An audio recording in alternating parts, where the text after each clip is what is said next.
Okay, so let's talk about this. There's this whole controversy on pirate software. There's this project called Stop Killing Games. The aim of the project was to got laws that could make so that companies didn't kill video games, which I think is a good thing, right? Video games dying is not good, especially because part of history is lost when that happens. And the project Killing Video Games, I think most of the community like that idea. I personally have some games, especially Warzone 2020. I would like that to come back. But yeah, so this project aimed to get games not being shut down when the end of life of these games were reached. As we saw with The Crew 2 and Ubisoft killing that game, even though people paid for that game, and that game could receive a patch to be played offline. That didn't happen. The game was removed. So we see that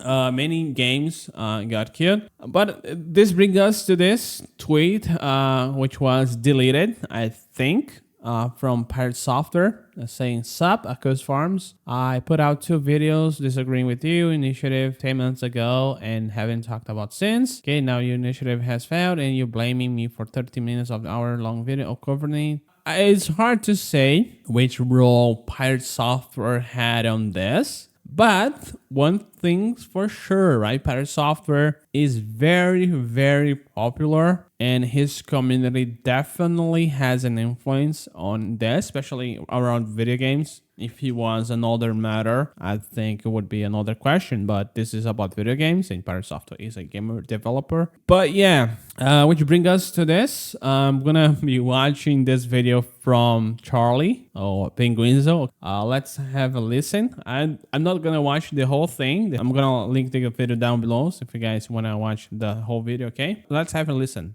Oh, I'm a tough guy. You feeling lucky? Yeah, that's right. Spirit fingers. Do you know why? Because it's been about 30 hours since I last slept, and I've done 3 different intros, all of which crash and burned, and I am off my gourd, so now I'm going wacko mode.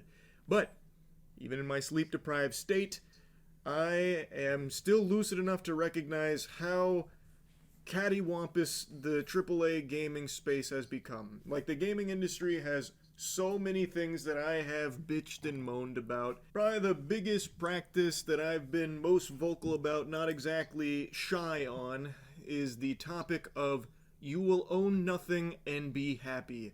The Ubisoft Yeah, the thing about the especially live service games is that you buy cosmetics and skins, and when the game dies, you lose that. I think in the case of Warzone, it's worse because the game is not dead, but you don't have access to the skins that you bought in the older version, was on one from 2020. There are a lot of skins in that game that were really, really interesting, but you no longer have access to that, right? They killed Warzone 1, moved to Warzone 2. They said that they couldn't put the skins on that game, operators. We know that's not true, right? If they really liked to do that, they could. And because of that, people lost access to the skins that they bought. Fortnite does way better of a job in this regard. If you bought the skins way back in the day, you still have access to them. Auto, God rest that company's soul. What a pile of dog shit.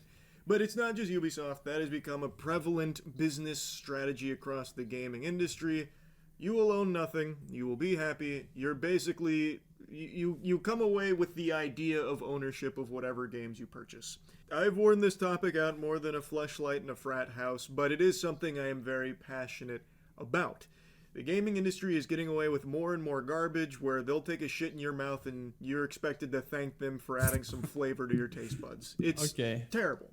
Concord 2, right? Concord 2 comes to mind in this regard. I didn't even got a chance to play the beta. And there is an initiative that has been aiming to fight back against a lot of these. But but are we sad that that game died? I know that there seems to be a leak, a build leak of Concord going online right now, which is pretty old, but especially the assets of the game could be reused on something else. Practices that I think really need some big overhaul. And it's an initiative that I think a lot of you are probably very familiar with. It's called Stop Killing Games. and I've followed it since its inception. I've talked about it on stream quite a few times, though this is my first video going over it. And I regret that now because I see it wasn't going as well as I thought it was. Admittedly, I didn't follow how successful the initiative was, only that it was aiming to do good for consumers, and that it was taking proper steps legally to get there, and it was going through all of the right channels. He posted a video called The End of Stop Killing Games, where he's giving an update on where everything's at and how it's kind of at the finish line here, with a lot of failure to show for it, with only a few other chances to fight back. Now, before getting into the weeds on the topic, I want to get this in the beginning because I imagine the vast majority of people won't watch the whole thing. I'm putting a link to the full Stop Killing Games, as well as a link to where you'd go to help support the Stop Killing Games initiative, because there's only a little bit of time left for the most important parts of it now that it's at the end. So if you know what the movement is and want to support it but didn't know where, the resources are in the description, or if you want to get it right from like the source, I have a link to his video. But I want to go into it myself here because it is a topic that I do feel very strongly about. But for those that don't know anything about Stop Killing Games, I'm going to let him explain it in his own words, so that way you can get a... Okay, so yeah, this is a pretty... I think that the idea of the project was really good because it would make so that companies didn't just kill a game that you invested time and money right off the bat, and they couldn't end the support for the game for no reason. They would have to get some kind of end-of-life patch to the game so the game could be played even if the servers went offline. And even though we know that it's possible to do this, right guys, it's not something that is really hard to do. I don't know why Pirate Software made such a huge deal saying that it would make it so that developers had a way more work to do or something like that. It's not that much work, right? You just need to change the code to a public server or something like that, so that the game has another way of working. We saw this with Warzone, right? There's these videos of people playing Rebirth Island in 2025 and stuff from the original Rebirth Island, which I think is way better than the current version, but that's just my opinion. But you can play online with people with that. People have mods to play Rebirth Island and Verdance. It doesn't work really well because the game was not made to be run on public servers. If the developers change that, it could be played, but it's against the interest of the companies of killing games, so that people would move on to another game. So this is pretty much the point of contention that a lot of people have, is that it seems that it's not on the interest of these companies to save games, because they want to make so that people don't have a choice to play the games that they want and fragment the whole player community, okay? An actual, correct, informed explanation of what the initiative is. And the reason I say it like that, kind of like fucking all, pinky out, snooty, is because a lot of people don't even really know what this is because of people like Pirate Software completely misrepresenting what the initiative was. As a refresher, Stop Killing Games is a consumer movement to stop publishers from effectively destroying video games they have already sold to customers. I'll pause right there. The simplest, bare-bones, birthday suit, butt-ass naked explanation for what this is. Stop destroying things that people have paid money to own. I think that is a very understandable, very reasonable take. It's such a hot take, right? You have access to things that you paid for. Such a hot take. Agreeable. Now I want to quickly jump to a different spot in this video because I think it's important to have this in the beginning because it's something a lot of people have heard that comes from someone that is just wrong about it. It's the Pirate Software portion. Ross is addressing the video Pirate Software made many months ago. Ross even says that he didn't plan on doing that because he didn't want to be seen as using this for drama farming, because it would start to make the movement look less of like a legitimate initiative and more of just like drama slop content type thing. But he finally starts talking about Pirate Software here because it's at the end of the life cycle of this initiative and it's not looking promising, so he's willing to do anything to try and set the record straight and hopefully start getting more momentum back to the movement, because the damage Pirate Software did to it through his video was substantial. Is his video still available? Let me see here. Pirate Software.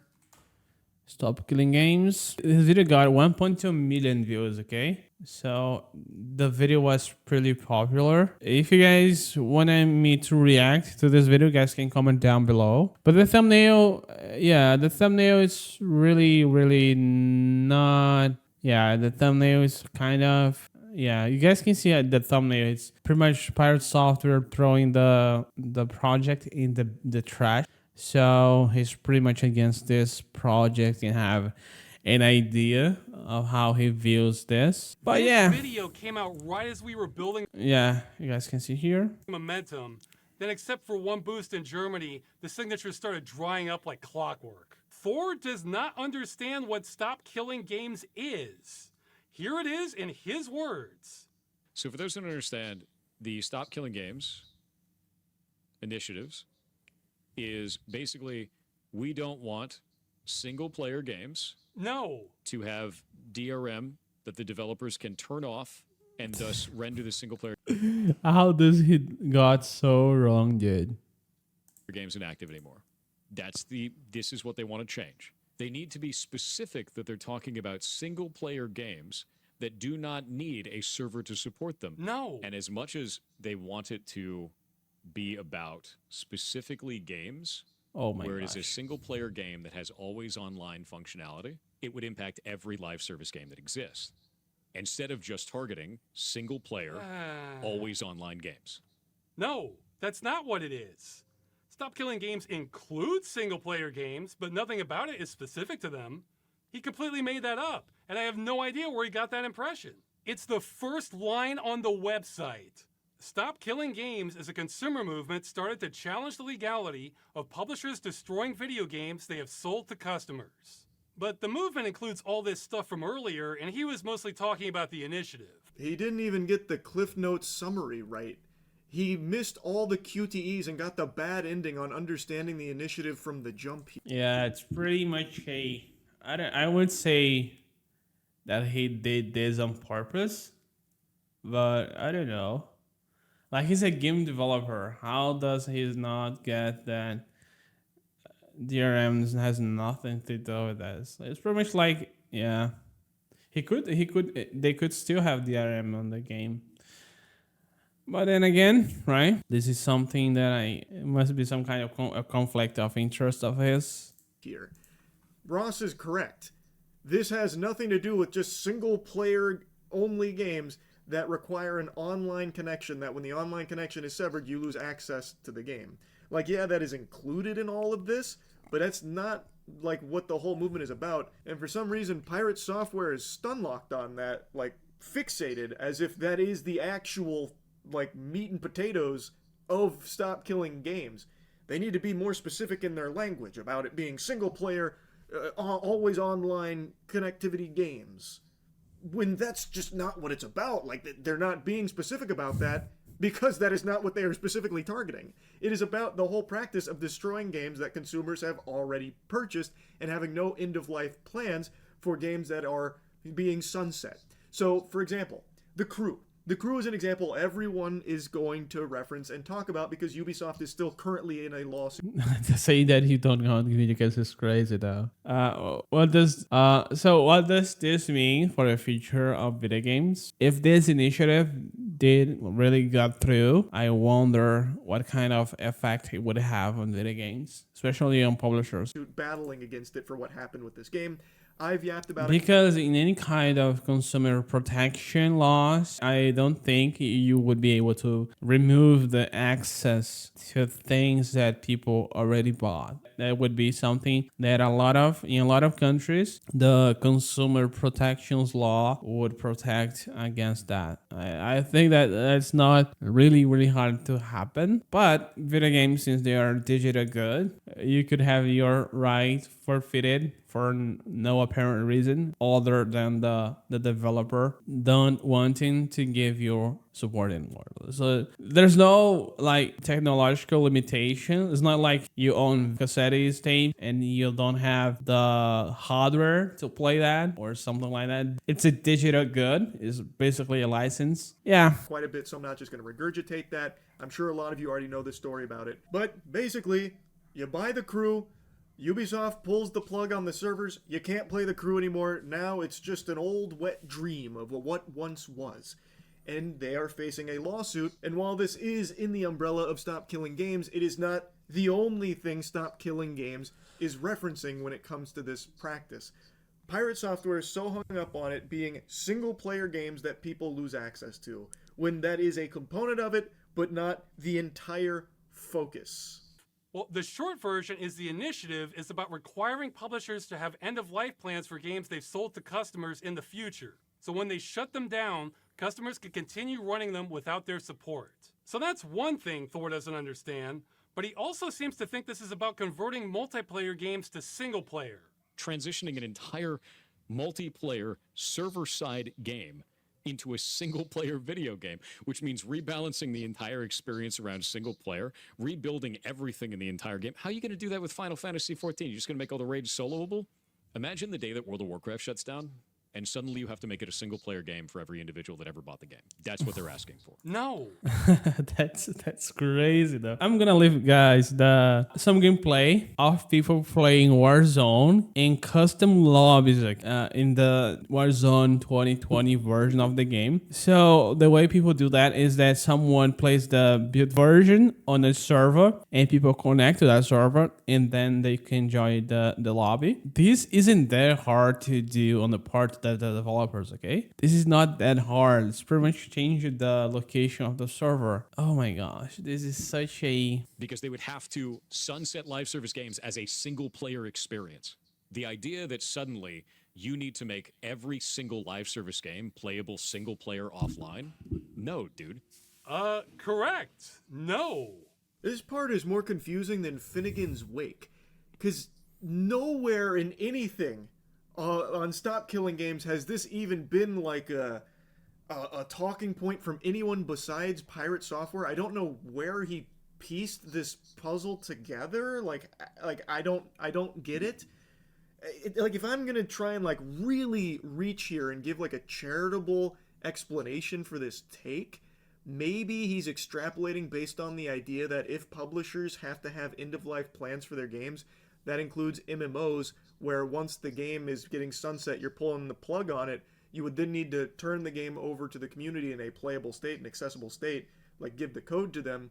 Thus, it'd turn it into a single-player experience, so the developer... You don't need to give the code to the players. You just need to update the game so it can change the location of the servers. Okay, that's pretty much the main difference, because it's running the servers, guys. It's just computers. Okay, it's not some magical thing. It's just computers with public IPs. That's pretty much what a server is. The onus would be on the developers to rebalance their... And Thor knows about this, which is the most impressive thing. Is it that faith? I think Thor knows about this. That it's not that hard to do this compared to developing a game. Like this could be done in like 2 days if the developers wanted to. But yeah, it makes you wonder. It definitely makes you wonder. Game to be a single player experience for them? I guess. I have no idea. That still just doesn't make any sense, but maybe that's the tree he's barking up. The sure look of disgust in Charlie's face. Thought process, I really don't know, because Stop Killing Games at no point ever says any of these multiplayer games need to be converted to single player. That really is outlandish. And the more I think about it, like the more nonsensical it becomes, because even in Pirate Software's hypothetical fanfic there, why would the developers need to rebalance the game? They would just turn over the code to the community and just it'd be in that state. I don't think they would give the code. I don't think that's realistic, especially because the game might have some kind of IP that they wanna keep So I don't think they would give the game, but I think they could update the game and select the server, as I said previously. Longer responsible for balancing the game. That's the whole point. They're not indefinitely supporting it. They would just be responsible of leaving the game in an accessible state to the community while they would shut down the servers on their end. Like, they wouldn't need to go back through with a whole development team and like... I want to extend more, guys. I'm gonna leave the video from Penguinzo on the description if you guys wanna watch for it entirely. But yeah, it's pretty much the summary of this is that Pirate Software didn't understand the project. Stop Killing Games. I don't know for what reason, but this is where we are now. Okay, the project needs support. If you guys can support the project in the Charlie video, I'm also gonna put these links, okay, to support the initiative in Europe. But that's pretty much the video, guys. If you guys enjoyed the video, don't forget to hit like and subscribe, and see you guys in the next one. Peace out.